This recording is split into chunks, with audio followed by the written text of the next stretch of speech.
একটা জিনিস অবাক হয়ে লক্ষ্য করছি, গত 3 দশক ধরেই নারী শিক্ষার উপরে গুরুত্ব দেওয়া হচ্ছে এবং নারীরা শিক্ষায় বেশ এগিয়েছে। কিন্তু আমার প্রশ্ন, শুধু কি নারীরাই এই দেশের নাগরিক, মেয়েরাই এই দেশের নাগরিক, ছেলেরা নয়? তাহলে ছেলে মেয়ে উভয়ের যদি অধিকার সমান হয়, তাহলে কেন ছেলেদের শিক্ষাকে কেন অবৈতনিক করা হচ্ছে না?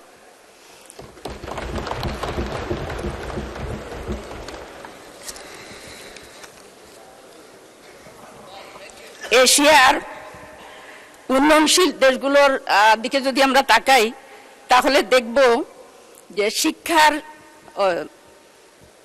হারের দিক থেকে, শিক্ষার হার নয়, মানে যে সমস্ত দেশে শিক্ষা ব্যবস্থাকে অবৈতনিক করা হয়েছে কোন ক্লাস পর্যন্ত, নেপাল এবং শ্রীলঙ্কাতে দ্বাদশ শ্রেণী পর্যন্ত অবৈতনিক শিক্ষা, ভুটানে 10ম শ্রেণী, আর পাকিস্তান আফগানিস্তানে দ্বাদশ শ্রেণী পর্যন্ত, ভারত এবং ইরান 8ম শ্রেণী পর্যন্ত, আর বাংলাদেশ হলো 5ম শ্রেণী পর্যন্ত। তাহলে 54 বছর ধরে আমরা স্বাধীন আছি, কিন্তু সেই স্বাধীনতার সুফল কি আমাদের সব সন্তানেরা পাচ্ছে না?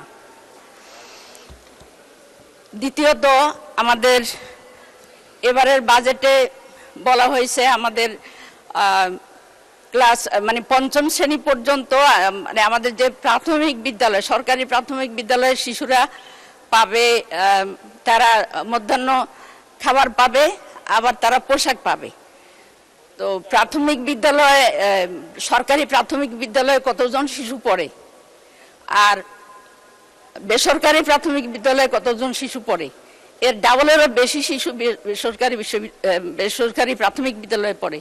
তাহলে তারা কেন পাবে না? এই বৈষম্য কেন? তৃতীয়ত, আমাদের শিক্ষক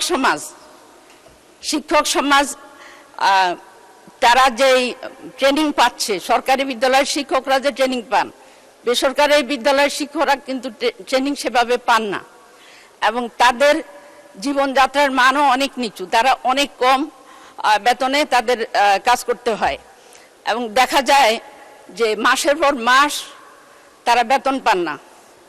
তো এই ক্ষেত্রে নাগরিক বৈষম্য হয় নাকি? এই জন্য আমি আপনার মাধ্যমে সরকারের কাছে আহ্বান জানাবো যে আমাদের 10ম শ্রেণী পর্যন্ত সকল শিক্ষার্থীদের বেতন মওকুফ করা হোক, আর সকল প্রাথমিক এবং মাধ্যমিক বিদ্যালয়ের শিক্ষকদের চাকরি জাতীয়করণ করা হোক।